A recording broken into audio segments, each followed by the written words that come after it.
Ah, et t'as vu, il est... Comme à l'accoutumée. Hein. Ah, pardon, il est timide. Vas-y, comme à l'accoutumée, t'as vu. Ouais, comme à l'accoutumée. Ah, c'est parti. Mais c'est tout le temps quand on les annonce qu'ils ne viennent pas. Mais si je dis rien, enfin bref. Allez mon petit!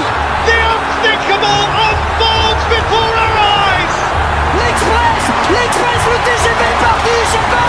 938, record du monde! Accélère! Oui, il va aller la chercher! Ne lâche pas! La victoire de Pierre Gasly! Après prolongation. Après prolongation, aujourd'hui tu nous parles de la Lettonie. Ouais, ce mercredi matin, j'ai envie de parler d'un petit pays, d'une petite nation qu'on évoque quasiment jamais en termes de sport. Je sais pas si vous avez des connaissances sur la Lettonie, En sport, sur le paysage sportif letton. Moi je sais que Tallinn c'est la capitale. Riga. Ah putain, c'était l'Estonie, Oui. Tallinn. Tallinn, Riga, Vilnius, Estonie, Lettonie, Lituanie, c'est ça? C'est ça. Les repères de 3ème, c'est tout. Voilà. Bah ouais, parce que c'est un peu dommage parce que ces dernières années, quand on entend le nom de la Lettonie ou de n'importe quel pays balte, enfin quand je dis ces dernières années, c'est 2-3 dernières années, c'est surtout pour se demander si un jour Poutine il lancera une opération spéciale, entre gros guillemets. Mais comme la Lituanie et l'Estonie, donc, la Lettonie est envahie en 1940 par l'URSS et n'obtient que son indépendance en 1991, juste avant la chute de l'Empire soviétique. Et les sportifs nés sur le sol letton concouraient donc pendant toute cette période sous bannière soviétique. URSS, ouais. Ouais, il y a d'ailleurs pas mal de tensions encore dans les fédérations sportives à l'indépendance de la Lettonie. Alors, à l'indépendance et encore aujourd'hui, pas qu'en Lettonie d'ailleurs, hein, puisqu'une partie des athlètes sélectionnés étaient nés en terre russe.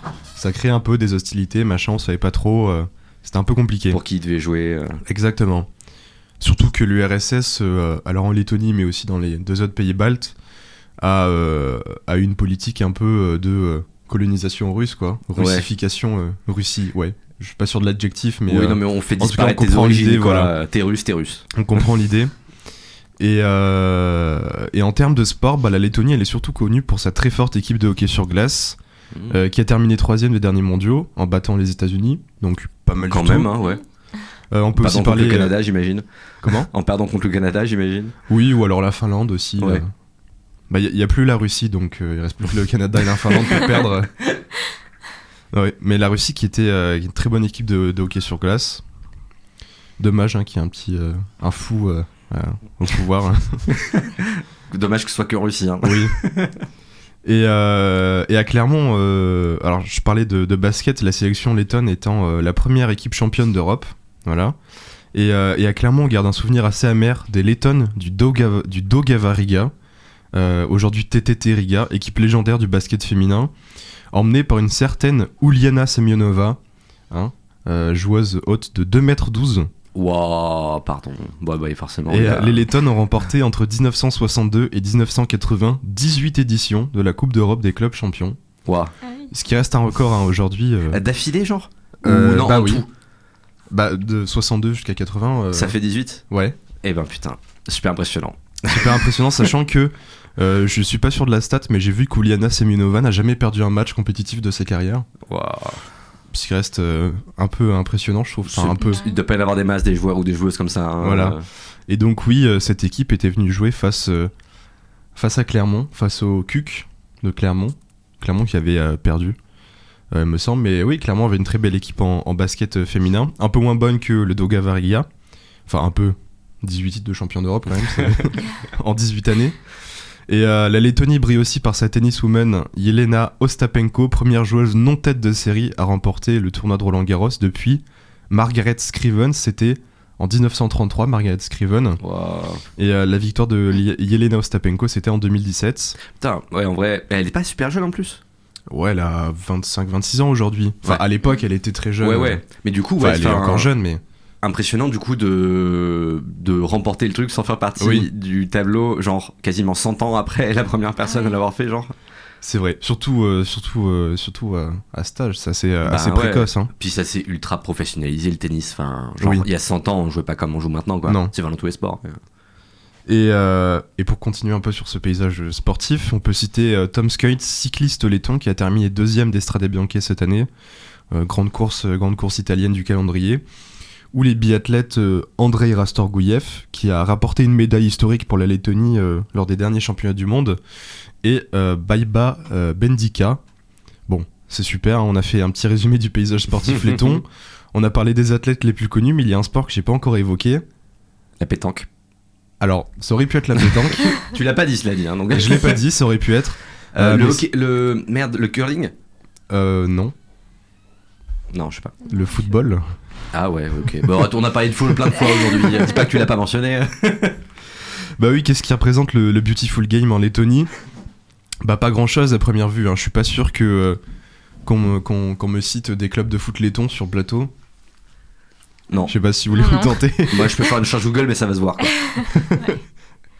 Non, t'en connais toi ? Tu fais oui. Vas-y. Le Riga FC. Ah bah ouais, bah d'accord. Le RFS, le FC Valmiera. Ok. C'est pas mal déjà, non ? Bah c'est vachement bien, je crois que c'est mieux que n'importe qui ici, donc oui, tu peux être content. Bah en vrai c'est pas non plus surprenant, hein. À vrai dire aucun des pays baltes n'excelle en foot, sauf qu'en 2004.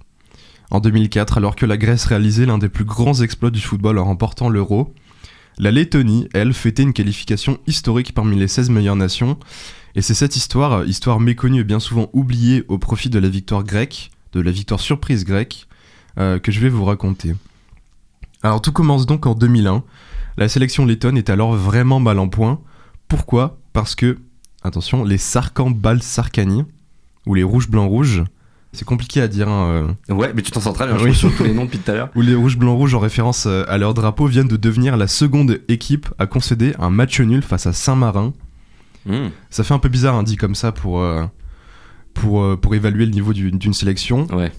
Mais Saint-Marin, c'était, et ça reste toujours, la pire sélection européenne, la pire sélection mondiale également, bonne dernière du classement FIFA, qui n'a remporté dans son histoire qu'un seul match officiel, un match qui était face à la grande sélection du Liechtenstein.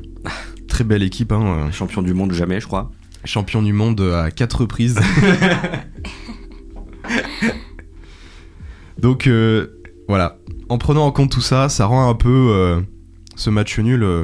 Ce match nul prend des airs de défaite et même un peu d'humiliation pour la Lettonie. Et pourtant, la même année, Alexander Starkovs, entraîneur du Skonto Riga FC, alors plus grand club letton qui a malheureusement depuis fait faillite, accepte de prendre les rênes de la sélection. Inconnu en France, Starkovs est une légende en Lettonie puisqu'il a, avec le Skonto Riga, remporté tous les championnats de Lettonie de 1993 à 2004. Ok. Donc là encore une belle série, hein, après hégémonie, Semionova. Mais le défi reste de taille puisque pour se qualifier, donc les qualifications commencent en 2002, la Lettonie doit finir soit première ou soit deuxième sous certaines conditions, d'un groupe composé de la Pologne et de la Suède, tous deux ayant participé à la Coupe du Monde 2002. La Hongrie, qui a toujours été une bonne sélection du continent européen, et nos amis de Saint-Marin, voilà, qui sont présents là aussi, qui font acte de présence. Ils sont là, ouais. Alexander Starkov s'est limité par la faible population de son pays, il y a un peu moins de 2 millions de Lettons, bah ouais. Mais il va aussi devoir trouver une solution au problème du vieillissement de ses cadres, en mettant en place un rajeunissement de l'effectif. Et pour y remédier, il va notamment compter sur 2 joueurs, Juris Lysans et Maris Verpakovskis, que vous connaissez sûrement. Hein. Ballon d'or exact. Ballon d'or en 2003. Non, c'est 2 jeunes joueurs, mais bon, on y reviendra un peu plus tard. Les Lettons, ils commencent tout de même très bien leur campagne de qualification. Tout d'abord par un match nul très intéressant face à la Suède, à domicile. Une Suède qui est largement favorite de ce groupe, mais qui est surtout emmenée par un jeune joueur, un certain Zlatan Ibrahimovic. Je crois qu'il va faire une petite carrière après lui. 2-3 buts sympas, je crois, en sélection. Et un mois plus tard, les Lettons s'imposent en Pologne 1-0, avant de s'imposer par 2 reprises face à Saint-Marin. La première fois 1-0, sauvé par un contre son camp alors que le match se dirigeait vers un nouveau match nul. Puis la deuxième fois avec la manière 3-0. Un peu revanchard les Lettons même, sur le coup. Ouais. Ils auront posé des problèmes, nos amis du Saint-Marin. 4 des 8 matchs sont joués. La Lettonie est bien installée en tête de groupe, et à Riga, on commence à croire très sérieusement à l'exploit d'une qualification. Je sens venir. Alors qu'on n'attendait pas grand chose, si ce n'est de faire meilleure figure qu'à l'accoutumée. L'espoir des Lettons est vite mis à mal par 2 défaites coup sur coup. La première 3-1 à Budapest en Hongrie, puis la seconde à domicile 2-0 face aux Polonais. Le classement du groupe se resserre, il reste 2 matchs à jouer, un contre la Hongrie et un deuxième contre la Suède qui est alors première du groupe avec 4 points d'avance. Et l'espérance de finir premier de ce groupe a disparu. Parce que mathématiquement c'est encore possible, mais faut-il aller gagner en Suède? Deuxième place c'est bien déjà quoi. Deuxième place c'est bien, surtout que la deuxième place du groupe, comme je disais, elle n'est pas synonyme de qualification directe à l'Euro, mais elle permettrait à la Lettonie d'accéder au barrage. Donc c'est pas non plus cause perdue. Contre la Hongrie, Maris Verpakovskis, Ballon d'Or 2003, rentre... C'est pas du tout Ballon d'Or, c'est... Oui, c'est une connerie. rentre dans la légende du football letton en inscrivant un doublé et en étant l'architecte principal de la victoire 3-1. Wow. Déjà buteur lors du match aller, il est aussi celui qui offrira la victoire à son pays lors du dernier match à Solna en Suède. Grosse surprise, la Lettonie qui allait gagner en foot en Suède. Putain, stylé, à Solna. Solna c'est périphérie de Stockholm. La deuxième place du groupe est en poche, la Lettonie n'est toujours pas qualifiée. Mais face à ce pays sorti des méandres du football balte, véritable poil à gratter pour les autres sélections européennes, se dresse la Turquie. La Turquie qui vient de finir 3ème du mondial de 2002, au Japon et en Corée. Un gros morceau donc pour les Lettons qui atteignent pour la première fois les barrages d'une compétition internationale. Le stress en vrai. Barrage qualificatif, je précise. Lors du match aller qui se déroule en plein mois de novembre à Riga. J'espère que le stade est fermé. Dans le stade du Skonto, non, le stade n'est pas fermé. Yes. Dans le stade du club du Skonto Riga par ailleurs, les Sarkandbalt Sarkani profitent d'une température proche des 0 degrés pour réaliser le coup parfait et s'imposer 1-0 face à une Turquie sûrement déstabilisée par la température, oui, j'imagine, ouais. Mais qui a sous-estimé son adversaire. Ouais. Puis qu'il la connaissait peut-être pas trop quoi. Enfin je veux dire t'as les Lettonie, tu sais pas qui sont les joueurs, tu sais pas comment ils jouent. Oui après je trouve que ça reste quand même une faute de sous-estimer les équipes à ce niveau-là parce que ça reste des barrages qualificatifs. Faut le prendre au sérieux quoi. Voilà. Au match retour, tout se complique. À la 64e minute, les Turcs viennent de marquer leur 2e but et passent devant au goal average. Les barrages c'est 2 matchs, un à domicile, un en extérieur. On regarde les scores, on met en commun les buts, c'est celui qui a le plus de buts, se qualifie. Donc là, ça fait 2-1 au goal average, 2-0 sur ce match, sur ce match-là. Et dans le stade Stambouliot d'Inonu, stade connu pour sa ferveur et son ambiance puisqu'il accueille les matchs du Beşiktaş. En Turquie, ouais. En Turquie, mais surtout Beşiktaş, c'est intéressant, on pourra peut-être en parler un jour. Mais Beşiktaş, historiquement, c'est un club très politisé à l'extrême gauche. Ok. Le quartier Beşiktaş à Istanbul est très... Il y a beaucoup de signes anarchistes, machin. Enfin voilà, une aura très particulière. Et il s'oppose aujourd'hui, et même depuis pas mal d'années, au pouvoir, au régime d'Erdogan. Donc voilà, c'est un stade où il y a très forte ambiance.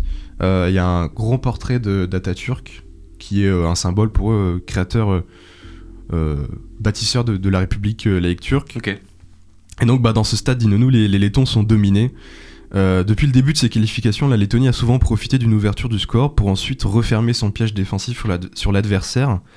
Un 4-4-2 au bloc bas et agressif permettait de lancer des contre-attaques sans trop réellement se découvrir, notamment avec notre ami Maris Verpakovskis, qui était un joueur très rapide.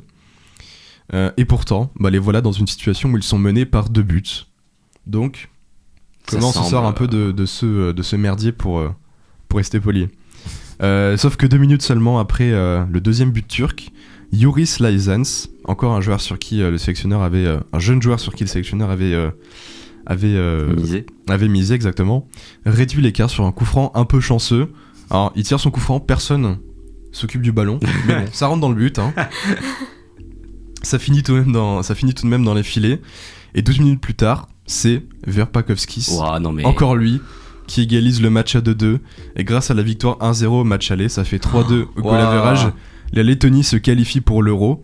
C'est un exploit sensationnel pour le pays qui pointe alors à la 86e place au classement FIFA et qui est classé 32e sur 51 nations dans la zone football Europe.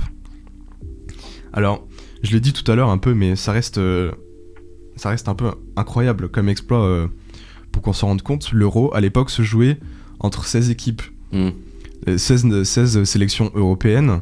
Aujourd'hui, le niveau de foot en Europe est tel qu'il y a beaucoup plus que 16 bonnes sélections européennes. Et bon, c'est pas de faire un affront à la Lettonie d'en dire qu'ils n'en font pas partie. Hein. Ils sont très forts en hockey. Ouais, bah on peut pas être bon partout. Hein. Ouais, mais ça n'empêche pas du coup de faire des exploits. Exactement, mais malheureusement, alors ça reste un exploit, mais cette qualification elle rime aussi avec la fin de ce conte de fées laiton, puisque le tirage au sort ne sera pas clément du tout. Les Grenats, vous pouvez s'appeler les Grenats par rapport à la couleur du drapeau et du maillot, héritent de la République tchèque que l'on annonce candidate au titre. L'Allemagne et les Pays-Bas respectivement 4e, 9e et 10e du classement FIFA, ça pique. Face au 86e je rappelle. Et lors de leur premier match face à la République tchèque, les Lettons sont rapidement dominés, mais réussissent tout de même à ouvrir le score avant de s'incliner 2-1, concédant 2 buts dans le dernier quart d'heure. Alors bien sûr ça reste une très bonne performance, performance qui ne reste d'ailleurs pas inaperçue tant les suiveurs s'attendaient à une véritable déroute face à la représentache tchèque. Les Lettons confirmeront leur très bon niveau de forme face à une Allemagne vice-championne du monde en 2002. Les Allemands ont du mal à casser les lignes lettonnes et la vitesse de Verpakovskis est très bien utilisée par le jeu des Lettons. L'attaquant passera tout proche d'ailleurs d'ouvrir le score sur un face-à-face remporté par le légendaire gardien allemand Oliver Kahn. Il est un véritable poison pour la défense allemande, trop lente, la défense allemande, et aurait pu ou aurait dû pour beaucoup obtenir 2 pénaltys sur 2 fautes assez flagrantes, non sifflées, allez savoir pourquoi, sachant que si l'Allemagne perdait, elle était éliminée. Ouais, bon. Un match nul donc, score final 0-0, un match nul mais aux allures un peu de défaite, désespoir, tristesse pour les Lettons, mais un espoir de qualification pour la phase à élimination directe qui persiste toujours, mais malheureusement les Lettons ne tiendront même pas une demi-heure face aux Néerlandais. Van Nistelrooy enterre la Lettonie et qualifie son pays en inscrivant un doublé en moins de 7 minutes. Les Pays-Bas s'imposent finalement 3-0 et les Lettons, malgré de très gros efforts en deuxième période, ne réussiront jamais à inscrire de deuxième but dans cette compétition. Alors c'est triste, mais bon, ils quittent tout de même la compétition la tête haute sans jamais avoir été ridiculisés et prouvant qu'ils méritaient la place, cette place qualificative pour l'Euro, qu'ils n'avaient pas volé ni à la Turquie, ni à la Hongrie ou ni à la Pologne. Et la suite de l'histoire du football letton est la guerre plus positive. Sarkov, il va quitter son poste de sélectionneur après l'Euro, séduit par le projet sportif du grand club russe du Spartak Moscou, et est remplacé par son adjoint, Yuris Andreevs. Les résultats sont décevants. La Lettonie retombe dans les marasmes du football balte et s'incline même, comble du sort, face au minuscule Liechtenstein lors des qualifications pour l'Euro 2008. Je rappelle que Liechtenstein, c'est la seule équipe à avoir perdu contre Saint-Marin. Encore les nuls. Et la désormais star Verpakovskis tentera pendant très longtemps de tirer son pays vers le haut, en devenant par ailleurs le meilleur buteur de la sélection avec 29 buts pour 104 matchs joués. Donc c'est un ratio assez intéressant pour la Lettonie. Il marque pas à tous les matchs. Et l'expected goals doit pas être très bon. Voilà. Mais rien n'y fera. Aujourd'hui, la Lettonie est coincée à la 136e place du classement FIFA. Juste devant la Lituanie, mais derrière l'Estonie, qui est pourtant historiquement la sélection la plus faible des 3 pays baltes. Et pour comparer d'ailleurs les pays baltes, c'est aussi intéressant de regarder les résultats de la Baltic Cup, compétition amicale qui oppose les 3 pays de la mer Baltique. Il y a aussi quelquefois la Finlande, l'Islande ou les îles Féroé qui sont... Ils se font un street quoi. Qui sont invités. C'est une cup quand t'es 3. Ouais, c'est pour ça ils essaient d'inviter en mode venez s'il vous plaît, on est que 3, on peut pas faire demi-finale. La Lettonie domine avec 13 titres sur 29, donc ça reste quand même pas mal. 10 titres pour la Lettonie, 4 pour l'Estonie et 1 pour l'Islande, qui a réussi à choper un titre aux pays baltes, un petit braquage pour les Islandais, mais elle n'a plus remporté cette compétition depuis 2018. Ok, donc... Ah ouais. Et c'est qui a gagné les dernières là, tu sais ? L'Islande. L'Islande, du coup, ouais. Face à la Lettonie d'ailleurs. Ouais, bah c'est triste parce que du coup, tu sens qu'il y a un truc qui peut se lancer, tu sens qu'il y a un début de ferveur, c'est genre le truc qui pourrait embraser le pays, tous les enfants pourraient vouloir faire du foot après. C'est sûr que après l'Euro, ça aurait été intéressant. Après, bon, c'était surtout, je pense, once in a lifetime. Ouais, c'est ça, les c'est vraiment quelque chose, les étoiles qui s'alignent. Tout était aligné. Il y avait l'entraîneur, le sélectionneur, les joueurs. Après, sélectionneur est parti. C'est vrai que quand on enlève, on peut pas non plus en vouloir aller entraîner le Spartak Moscou. Ça reste, Bah ouais, il a déjà fait un beau projet là. Très belle ligne sur un CV d'entraîneur. Sachant qu'il y est pas resté très longtemps d'ailleurs, mais bon. Il est revenu après, je crois, quelques années plus tard, mais ça a pas fonctionné. Mais oui, quand on enlève, ce que j'allais dire, c'est quand on enlève un élément, voilà, d'un groupe généralement. Enfin, des fois, ça continue à fonctionner, mais c'est souvent qu'il y a des problématiques. Il faut trouver quelqu'un d'assez charismatique pour justement combler le manque. Bah, surtout que là, en plus, t'as une équipe du coup qui est pas forcément ultra habituée à la compétition, à l'international. Et du coup, je pense qu'il a dû apporter une vision du truc qui a fait qu'il a porté l'équipe vers le haut, quoi. Donc c'est pas forcément étonnant que ça a un peu cassé la gueule après. Puis ce qui est surprenant aussi, c'est que... Alors Sarkov, je l'ai dit, c'est légende de football letton. Mais inconnu au bataillon, alors peut-être dans les pays baltes, mais il a passé sa carrière à entraîner des clubs en Lettonie. Ouais. Personne ne le connaissait, il arrive, il emmène son pays à l'Euro, il fait match nul contre l'Allemagne, il marque un but contre la République tchèque qui à l'époque était... je pense. Allez, maintenant la République tchèque, c'est vrai que ça a un peu baissé de niveau, ça reste une très bonne sélection, mais à l'époque c'était vraiment top 5 équipe mondiale. Donc moi je trouve que c'est une belle histoire. C'est une belle histoire, on parle beaucoup, voilà, ce que je disais en introduction de la Grèce, de sa victoire à l'Euro 2004, ça c'est très connu. Mais il y avait aussi la Lettonie qui était là, qui faisait figure... Et pas de la figuration.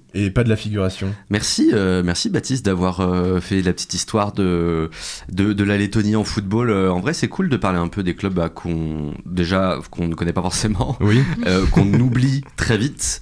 Et en plus, ces histoires-là, elles sont d'autant plus croustillantes que c'est des équipes qui touchent pas forcément beaucoup à la victoire. Voilà. Donc nous, on aime bien les underdogs, ceux qui partent perdants, comme on dit en français. Oui, les petits poussés. Voilà. Ouais, voilà. David contre Goliath, quoi, tout ça. Oui. Je pensais que tu terminais. Je pensais que j'allais continuer. Bah oui. mais en effet, c'est terminé. Mais merci Baptiste pour ce petit tour d'histoire du sport. Mercredi prochain pour une prochaine. Je crois que c'est peut-être